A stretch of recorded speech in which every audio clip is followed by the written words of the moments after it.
Welcome back to Pawpaw, Sammy, and Alley Bug. Hey. Welcome back. Today we're going to be talking about May and what kind of things you can plant in May and the benefits of planting in May.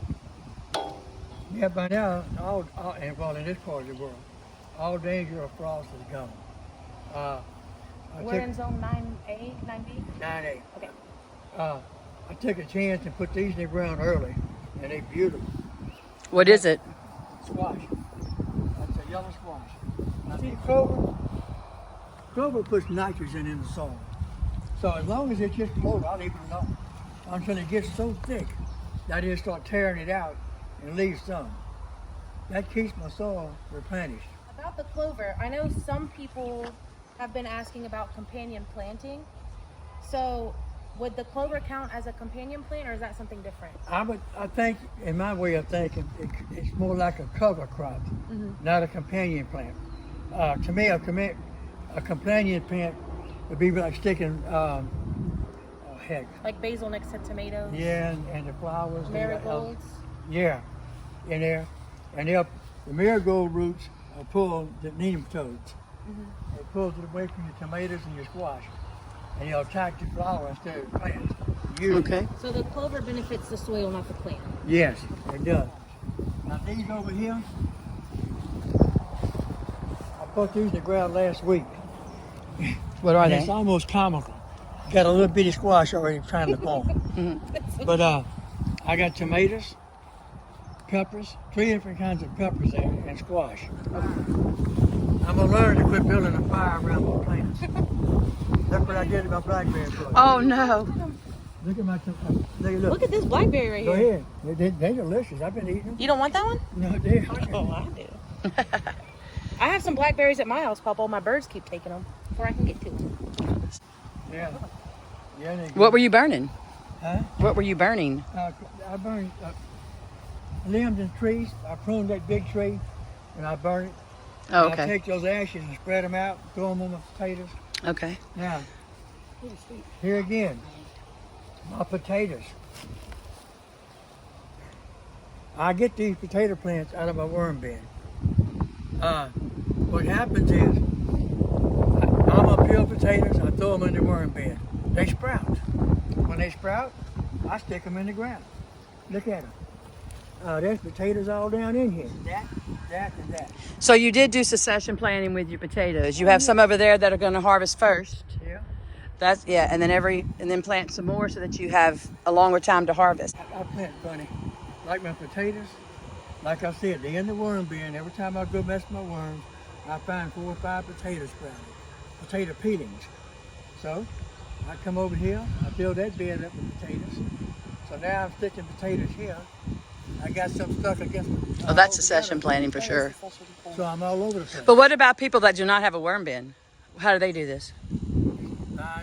Potatoes, set them in a good dark place and let them sprout. Chop them, put them in the ground. Or if you want to practice just succession planting in general, succession planting is just spreading out your seeds, planting a little more like every couple weeks, spread out your planting, and it increases your probability to have plants, to have crops grow. And a longer yield season too. Yes. Yeah, because they'll grow at different Right. times. Good eating. You don't mind? No, What do you have planted here? that's carrots right there. Those little bitty ones? No, they hadn't come out of the ground yet. Oh, okay. Your deep water. That's my deep water. If you notice, I throw stuff like that down in it. What is that? Compost, some Pine food straw. scraps. It's deep. It makes the plants go deep to get to the moisture. I water in those pipes.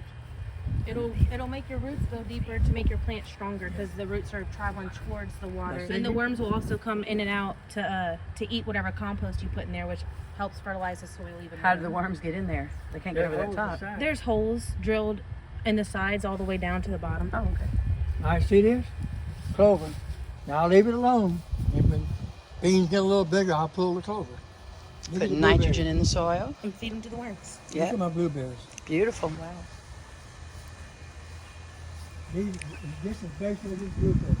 Now, look here. Cucumbers, Cucumbers. beans, also some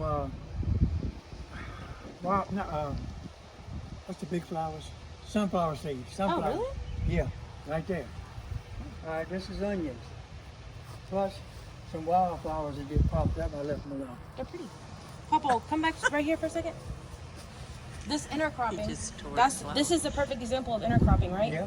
Since the beans grow at a different speed, that gives one plant a chance to grow fully mature, and then you can harvest it. And then right as you're harvesting it, the other plant that's either growing slower or faster will come in, and then you can harvest that one.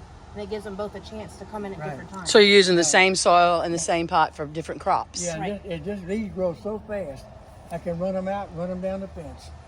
And your beans are the And slow the growers? beans will be right here, and these cucumbers will be in here. All right. You know, I don't really plant no more like I used to. I just throw beans here, potatoes over yonder, squash over there, you know, wherever the mood Succession strikes me. planting.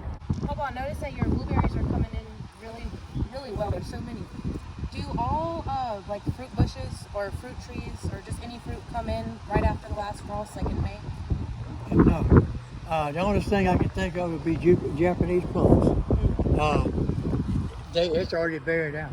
They came out, buried out. They finished eating them yesterday. Now my blueberries, I got some that bloom early, some that produce early, some mid-year, and some produce late. Succession planting.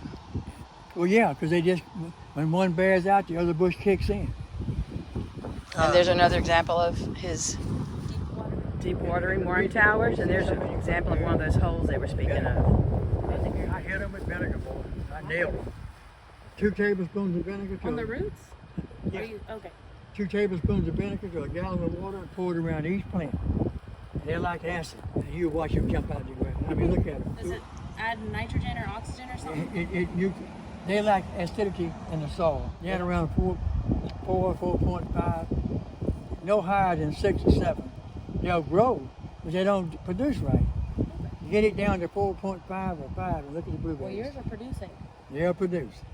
It's very pretty. I like your flowers. Hey, for blueberries, don't you have to have multiple plants for them to really do well so they can cross-pollinate? 95% of them, yes, they do have to have a crossbreed. Hey, can you explain? So I have muscadine vines at home. Can you explain? I looked it up and I noticed that the thicker vines are like the male plant, and then the thinner vines that have the grapes are the female. I'm not sure which is which, but I do know that some plants have a male and a female that have to cross-pollinate. Can you explain that? Yeah, well, yeah, that took me a catawba while. trees. You have the ones I'm familiar with is a catawba tree.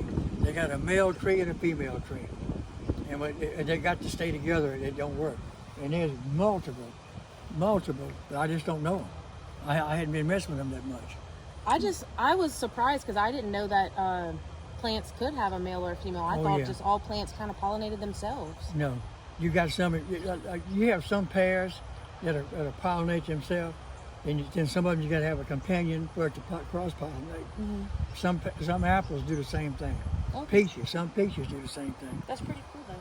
Well, thank you for explaining. Now the oldest peach I want, I want a peach tree, but I want the old white peach, which is good for diabetics. It's a diabetic peach. Is it just not enough sugar? All right, thank y'all for the May tips. We'll be doing June in about a month. Thank y'all for watching. Thank y'all for watching, baby.